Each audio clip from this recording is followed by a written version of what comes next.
Bonjour et bienvenue dans cette nouvelle vidéo. Merci d'avoir cliqué, tu es fabuleux ou fabuleuse. Et aujourd'hui, nous allons parler d'une nouvelle feature de Spotify. Et oui, en ce moment, Spotify n'arrête pas. En vrai, ils ont souvent sorti de nouvelles choses. C'est juste que, à part en parler sur Insta, en story ou peut-être en format court, je le faisais pas forcément en format YouTube, chose que je vais faire dès à présent puisque je trouve que c'est intéressant. Merci en tout cas d'avoir cliqué sur la vidéo puisque du coup je pense que ce sujet va t'intéresser. Alors, est-ce que tu te souviens des profils vérifiés sur Facebook, Insta? Eh bien, Spotify va faire la même chose. À ceci près que ça sera gratuit et pas payant, hein, puisque sur Insta, tout ça, maintenant, c'est payant, hein, bien évidemment. Donc c'est marrant, tu peux payer pour avoir un profil vérifié, alors que finalement, tu seras peut-être quelqu'un qui fait que de la merde. Mais t'auras payé.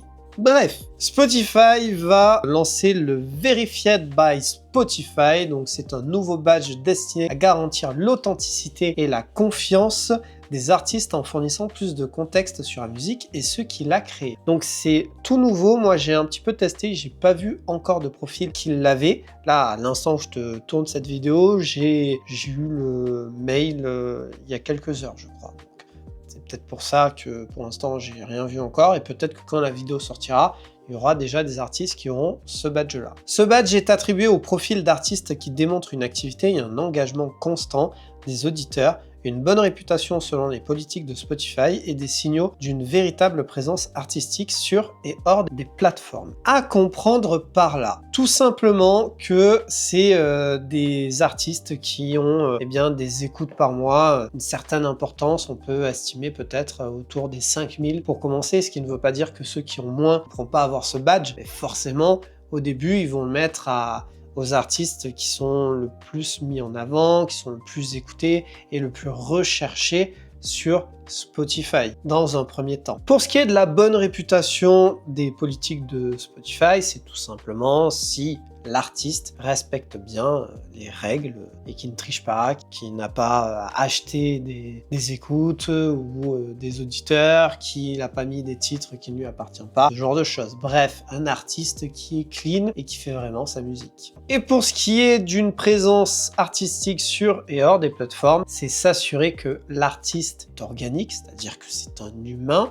qu'on peut trouver son contenu sur Spotify, mais pas que sur Spotify, sur Instagram, sur YouTube, qui a des photos, qui a une bio, ce genre de choses. Encore une fois, tu peux ne pas avoir mis de bio ou pas de photos, ça ne veut pas dire que tu ne pourras pas être éligible. Mais en général, ton travail n'est pas que sur Spotify, tu vas le trouver sur ton profil Insta peut-être, ou Facebook, ou sur d'autres plateformes de streaming. Et ben c'est exactement ça. Voir aussi si tu fais des concerts. Bon, tu peux ne pas en faire, mais si tu en fais, tu as une visibilité supplémentaire sur Internet. Savoir tout simplement si en gros ça a été un profil qui a été créé pour être une ferme, hein, tout simplement, à générer de l'argent, donc des arnaques, ou si par exemple tu es juste un profil créé pour des sons d'IA, ou si tu es vraiment un artiste humain, je dirais. Et justement, si j'en viens sur ce point-là, c'est pas pour rien, puisque les profils représentant principalement des artistes générés par IA ou des personnalités de l'IA ne sont pas éligibles à la vérification, soulignant l'engagement de Spotify à promouvoir l'art humain. Cependant, il reste ouvert sur le fait que cet outil pourra évoluer. Ce qui ne veut pas dire qu'il ne pourrait pas y avoir peut-être un second badge qui certifierait que c'est de la création via IA. Ce qui en vrai serait pas forcément bête. On pourrait avoir une certification pour les artistes et une certification pour les créateurs à base d'IA. Ça pourrait être une idée. C'est pas impossible. On verra bien vers quoi il se tourne par la suite. En tout cas, pour l'instant, c'est uniquement les créations faites par des humains. Ça fait bizarre de dire ça, comme s'il y avait une autre possibilité. Oui, celle de l'IA. T'as compris, ça fait un peu bizarre, je trouve. En plus de cette certification, Spotify va ajouter un autre outil qui va être lié à ça. C'est tout simplement une section dans les profils d'artistes qui va être en bêta, qui présentera les détails clés sur la carrière, les activités de sortie et les tournées, offrant aux auditeurs une meilleure compréhension et connexion avec les artistes. Ça fera un petit peu à la fois l'historique et l'actu de l'artiste, et ça, je trouve ça très smart. Très malin et très intéressant. Ça c'est pareil, j'ai cherché, pour l'instant je n'ai pas trouvé. Je pense que, encore une fois, vu que c'est tout chaud, tout nouveau, il va falloir quelques jours ou peut-être une semaine avant qu'on puisse commencer à le voir, mais je trouve ça très intéressant. Et pour finir, Spotify a vérifié plus de 99% des artistes activement recherchés, représentant une majorité d'indépendants, et continuera d'affiner son approche pour aider les auditeurs à faire confiance et à comprendre l'art humain derrière la musique. On va comprendre par là qu'ils ont déjà une bonne base d'artistes qui va être certifiée et que dedans il y a énormément d'indépendants. Faut pas forcément s'attendre à ce qu'en premier il y ait que des artistes de grosses majors qui aient leur certification. Il y aura évidemment des indépendants puisque de toute façon il y a beaucoup plus d'indépendants qui sortent de la musique que des gros artistes de tête d'affiche, si je puis dire.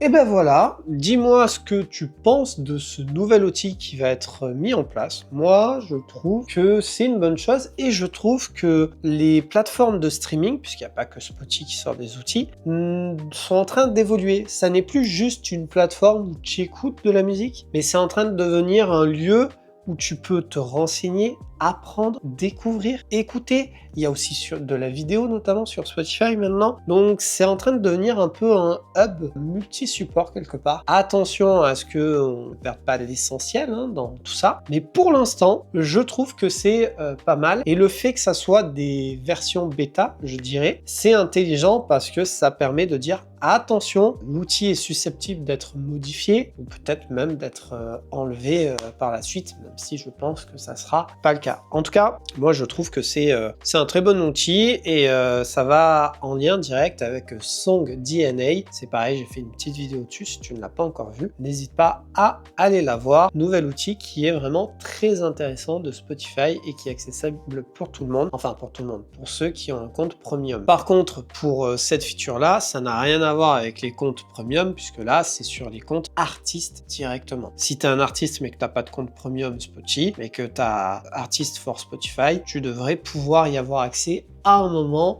ou à un autre. Après, je pense qu'à un moment donné, ils mettront peut-être un palier minimum d'auditeurs mensuels ou d'abonnés. C'est pas impossible. Après, ça peut être compréhensible aussi. Le but, c'est qu'on puisse vraiment faire la part des choses et pouvoir avoir des infos directement et rapidement. Et bien voilà, on arrive à la fin de cette vidéo. Merci si tu es encore là de l'avoir regardé. Pense au pouce, pense aux commentaires, dis-moi ce que tu en penses. Et puis si tu aimes mon contenu, que tu le regardes régulièrement, pense à t'abonner parce que je sais que YouTube est généreux et YouTube, quand il comprend que tu aimes un contenu, il te le propose. Voilà, c'est gratuit, c'est comme ça et c'est très bien. Sauf que on peut oublier de s'abonner. Donc si tu remarques que finalement tu regardes régulièrement mon contenu, genre au moins une fois par semaine, voire peut-être même plus, il y a moyen peut-être que un petit abonnement, ça vaille le coup. Pense aussi au live Twitch, j'avais un petit peu arrêté, mais je vais relancer ça, donc n'hésite pas, toutes les infos sont en description. Et puis si tu rejoignais l'Instagram, donner de la force, ça serait super cool, parce que je t'avoue que c'est vrai que la différence des abonnés sur YouTube et Insta, c'est un petit peu gelou, tu vois. Et puis ça permet aussi de voir les dernières actus, les sorties